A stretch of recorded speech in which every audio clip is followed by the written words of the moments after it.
আসসালামু আলাইকুম। অনেক দিন ধরে ভাবি যে একটু পিকনিক করব। এজন্য আমরা বিল্ডিং এর সকলে একত্রিত একটা সিদ্ধান্ত নিলাম যে আজ আমরা পিকনিক করব। এজন্য বাজার করে সম্পূর্ণ একত্রিত করলাম যে গোশ, পেঁয়াজ, ঝাল, দধি সব একত্রিত করলাম। কারণ আজকে আমরা কাচ্চি দম বিরিয়ানি রান্না করব এবং সাথে থাকবে একটা করে রোস্ট। এজন্য আমরা সবকিছু কিনে মাখাচ্ছি, মানে একত্রিত করেছি এবং সস, দুধ, পেঁয়াজ, ঝাল, আলু সব কেটে হাঁড়ির ভিতরে রাখছি এবং হাঁড়ির ভিতরে রাখার পরে চাউলও দিয়ে দিচ্ছি। চাউল দেওয়ার পরে এখন মনে করেন দম দিতে হবে।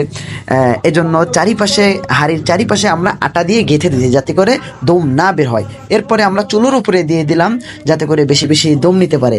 কিন্তু আশেপাশে অনেক দম বের হয়ে যাচ্ছিল, হাওয়া ঢুকছিল, যার কারণে আমরা চারিপাশে কিন্তু আটা খামির করে দিয়ে দিচ্ছি। যদিও ডেকোরেটরের মতো দিতে পারি নাই, আবার মাঝে মাঝে ঠিকঠাক করা লাগছিল এবং যাতে করে না বের হয় দম, এজন্য তার উপরে একটি ফুলের টপ দিয়ে দিচ্ছি যাতে করে অনেক ওজন থাকে তার উপরে এবং কোনো দম বের না হয়।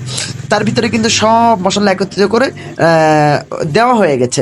এখন আলহামদুলিল্লাহ পরিবেশনের সময় এসে গেছে। তা আমরা যখন ঢাকনা উঠিয়ে দেখলাম আলহামদুলিল্লাহ সব কমপ্লিট হয়ে গেছে এবং সাথে ছিল আমাদের একটা করে রোস্ট তো মাশাআল্লাহ অনেক মজাদার ছিল এবং কাচ্চি দম বিরিয়ানি। আলহামদুলিল্লাহ সকলে ছাদে এসে আমরা সিরিয়াল দিয়ে বসে গেলাম এবং সালাদ দিয়ে দিলাম এবং সাথে মোজো ছিল, আমরা কোকের পরিবর্তে মোজো নিয়ে আসলাম এবং আমার মা বোনেরা এবং পাশে সকলে একত্রিত খাইলাম।